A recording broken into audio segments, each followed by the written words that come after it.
आम्ही पाहिलेले महात्मा फुले, संपादक प्राध्यापक हरी नरके.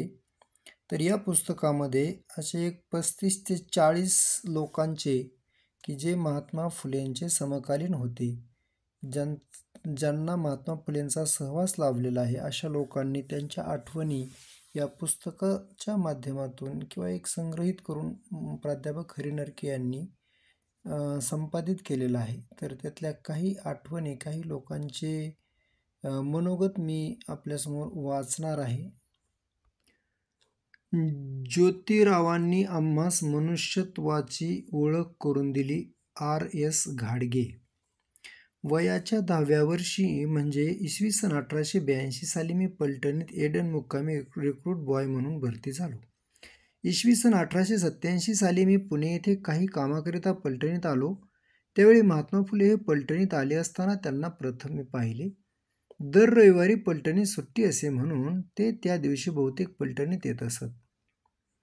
पलटणीतील लोकांपुढे तात्यासाहेबांची नेहमी व्याख्याने होत असत. पलटणीतील लाईन बाजारात त्यांची 2 व्याख्याने मी ऐकली होती. लोक फार तर 50 पाऊंशे असत. त्यांची भाषणे संपूर्ण मला आठवत नाहीत, तरी पण जे आठवतात ते खाली लिहितो. आसोळाचा भाग लिहून त्यांनी त्या पलटणीतील शिपायांनाच उपदेश केला. प्रथम शिक्षण घेण्याबद्दल उपदेश करून ते म्हणाले होते की क्षत्रिय लढवय्यांची मने भटा ब्राह्मणांनी गुलाम बनविली आहेत. आपल्या देशाचे राज्य देशासाठी रक्त सांडणारे आपणा क्षत्रियांच्याच हातात आले पाहिजे. ते भटांच्या हाती जाता उपयोगी नाही. मराठा शिपायांना उद्देशून ते म्हणत असत की महार मांग हे कट्टे क्षत्रिय आहेत, म्हणून द्वेषाने भट लोक त्यांना हलके मानतात आणि भटांच्या नादी लागून आपणही हजारो वर्षापासून अस्पृश्यांना फार छळले आहे.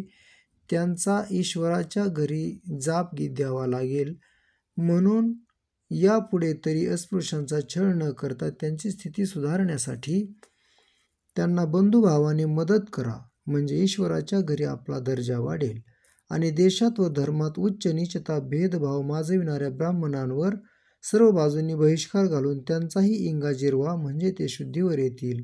आपल्या देशातील शेतकरी, कारागीर, मजूर व शिपाई हेच प्रथम सुशिक्षित झाले पाहिजेत, कारण त्यांच्या प्रयत्नांवरच आपल्या देशाचा उद्धार होणार आहे. तुम्ही शूर शिपाई असून पुळक्या भटांच्या पाया पडू नका. आपल्या मुलांना स्वाभिमानाचे शिक्षण द्या, वगैरे अशा तऱ्हेचा बराच उपदेश ते करीत असत. दीनबंधू पत्राचे अंक व स्वतः लिहिलेली पुस्तके त्यांनी तेथे फुकट वाटली होती. कैलासवासी गोपाळबुवा वलंगकर यांच्याबरोबर मी प्रथम तात्यांच्या येथे गेलो होतो. त्यानंतरही बऱ्याच वेळा गेलो, परंतु त्यांच्या घरी शिवाशिव अथवा विटाळ मुळीच पाळला जात नसे. पलटणीतील काही मंडळींशी तात्यांची बरीच मैत्री होती. सुभेदार मेजर दर्याजीराव थोरात, सरदार बहादर, जमादार लक्ष्मणराव देसाई, हवालदार शिवाजीराव देसाई वगैरे पलटणीतील अधिकारी मंडळी ज्योतिरावांची अनुयायी बनली. ते बोलके सुधारक नव्हते. अस्पृश्यांशी ते रोटीबेटी व्यवहार करीत असत. असो, आमच्या अस्पृश्यांच्या सुधारणेविषयी तर त्यांना फारच कळकळ असे. वरिष्ठ जाचामुळे महार मांग लोक मुसलमान अथवा ख्रिस्ती धर्म स्वीकारतात, तरी हे बरे नव्हे असे ते नेहमी म्हणत. परधर्मातही धर्मगुरूंचा थोडाफार जुलूम आहेच, करिता परधर्मात न शिरता मी स्थापन केलेल्या सत्यशोधक मताप्रमाणे वागा, म्हणजे सर्व जातीभेद मोडून समता स्थापन होईल असे ते म्हणत असत. इंग्रजांच्या राज्यात विद्या शिकण्याची मुभा आहे, तरी ते अस्पृश्यांनी शिकून झटपट शहाणे व्हावे असा उपदेश ते प्रत्येक अस्पृश्यास अत्यंत कळकळीने करीत.